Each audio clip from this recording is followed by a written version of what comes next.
at the Business Mission community, what would you say to them about discipleship based on your experience? And I know you say, well, I'm not the expert.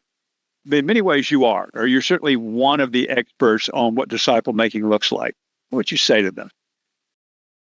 Be open to what the Spirit wants you to do. And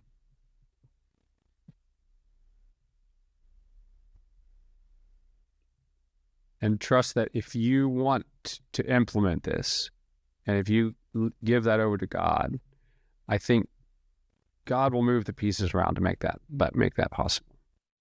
The only other thing I'll say is that if you're a business leader and you're married, the most important discipleship journey you should be on is with your wife. Looks different, obviously, but I would say that don't focus so much there that you forget that.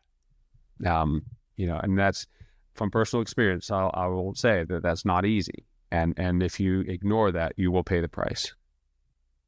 But so it's and I'd like to bring up one other thing, and maybe this is something we can talk about another time. But you mentioned Paul earlier, and Paul's often held up as this amazing guy who was such a unique situation. How could we ever possibly be like Paul? But when Paul was blinded and told to go to what was his name? Ananias. Ananias. How is Ananias described? He's described as a disciple. So Paul was converted and then immediately sent to a disciple to be a disciple. So don't think that you have to be Paul level of brilliance to do this, because Paul, as brilliant as he was not ready to do it without being taught. Now, I think he was probably a quick study. He was probably a pretty quick study.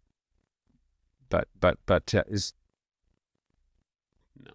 And I, as scary as it is, obviously there's a lot more to it, and there's a lot to it, and every relationship looks different. But the core of it is walking with someone, getting into the Scripture, sharing life, and like we say, intentionally explicit, relational, biblical. Love it. And replicable. Yeah. I guess that's the other one. So, I love it. So it just went to 5 words now. So one last question. We might need a book pretty soon to explain it. You probably in a will. program. If that happens, I'm going to lose all my faith in you.